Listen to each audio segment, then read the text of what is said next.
Comment avoir un esprit fort et un cœur de sage? La force d'un homme ne se mesure pas à sa puissance physique ou à sa réussite matérielle, mais à la solidité de son esprit et à la sagesse de son cœur. Avoir un esprit fort, c'est savoir rester stable dans la tempête, lucide dans la confusion et déterminé malgré les épreuves. Posséder un cœur de sage, c'est vivre avec discernement, compassion et équilibre, même quand tout semble s'effondrer. Ce livre nous invite à développer ces deux piliers essentiels de l'accomplissement personnel. L'esprit fort se construit d'abord par la maîtrise de soi. L'auteur explique que la majorité des échecs humains ne provient pas d'un manque de talent, mais d'une faiblesse intérieure, incapacité à gérer ses émotions, à canaliser ses pensées ou à supporter la pression. Cultiver un esprit fort, c'est apprendre à observer sans réagir, à respirer avant d'agir, à choisir sa réponse plutôt que de subir ses impulsions. Ce n'est pas fuir la réalité, c'est la regarder droit dans les yeux et décider consciemment de son attitude. L'esprit fort ne se laisse pas gouverner par les circonstances. Il comprend que les épreuves ne sont pas des obstacles, mais des tests destinés à révéler la véritable valeur d'un individu. Là où beaucoup voient des défaites, un esprit fort voit des leçons. Là où d'autres s'abattent, lui se redresse. Cette capacité à transformer la douleur en apprentissage vient d'une compréhension profonde. Tout ce qui nous arrive a un sens, à condition de savoir le chercher. Mais la force de l'esprit sans la sagesse du cœur peut devenir dureté. Le cœur de sage, lui, est ce qui équilibre la puissance de la raison. C'est la bienveillance, la patience, la capacité à comprendre avant de juger. Un cœur de sage ne réagit pas sous la colère, il répond avec clarté. Il ne s'attache pas à l'ego, mais à la vérité. Il n'est pas naïf, il est lucide, mais il choisit la bonté comme orientation de vie. L'auteur insiste sur le fait que la sagesse du cœur naît du silence intérieur. Dans le tumulte de la vie moderne, l'homme s'éloigne de lui-même. Il cherche des réponses à l'extérieur alors qu'elles résident à l'intérieur. Cultiver un cœur de sage, c'est apprendre à se recentrer, à écouter la voix tranquille qui chuchote la paix, même au milieu du bruit. C'est refuser la précipitation pour mieux comprendre la direction juste. Un esprit fort et un cœur de sage ne se développent pas en un jour. C'est un travail quotidien, une discipline intérieure. Il s'agit d'entraîner son mental comme un muscle et d'adoucir son cœur comme une source. L'auteur parle de 3 étapes fondamentales, la conscience, la maîtrise et la transformation.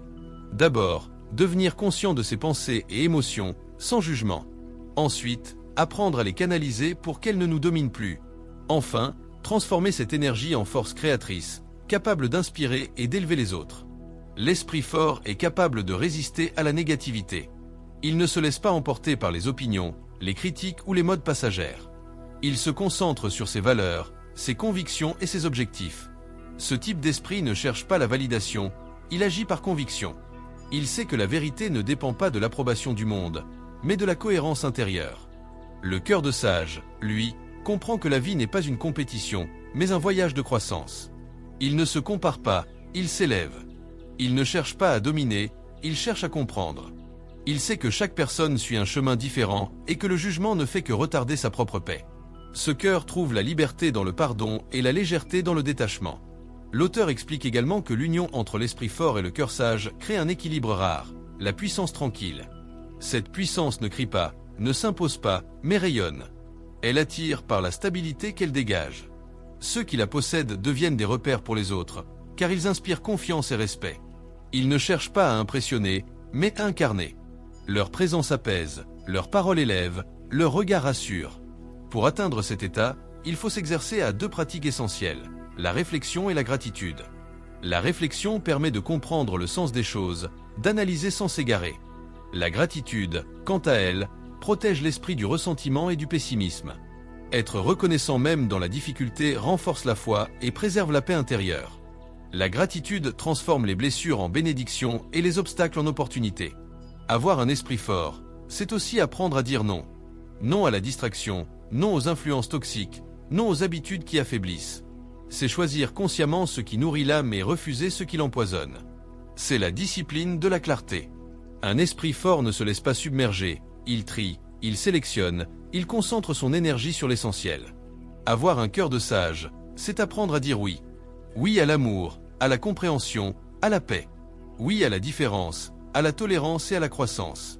C'est la liberté de ne pas réagir selon la blessure, mais selon la conscience.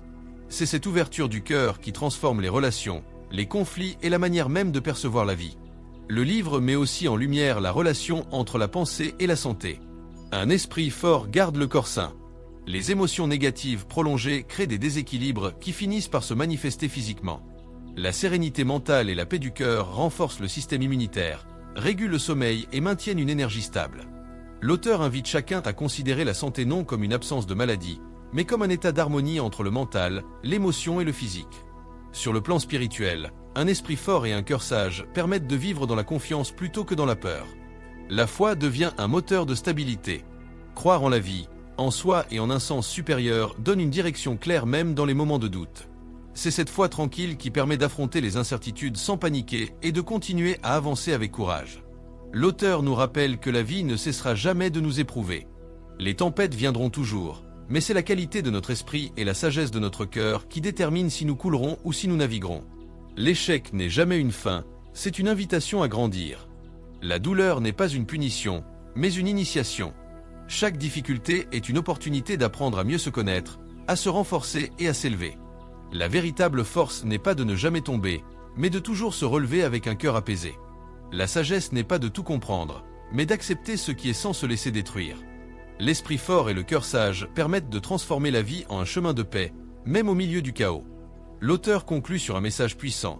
Nous ne pouvons pas contrôler les événements, mais nous pouvons toujours contrôler notre manière d'y répondre. C'est cette liberté intérieure qui fait la grandeur de l'homme. Lorsque l'esprit est fort, il ne se laisse pas dominer. Lorsque le cœur est sage, il ne se laisse pas troubler.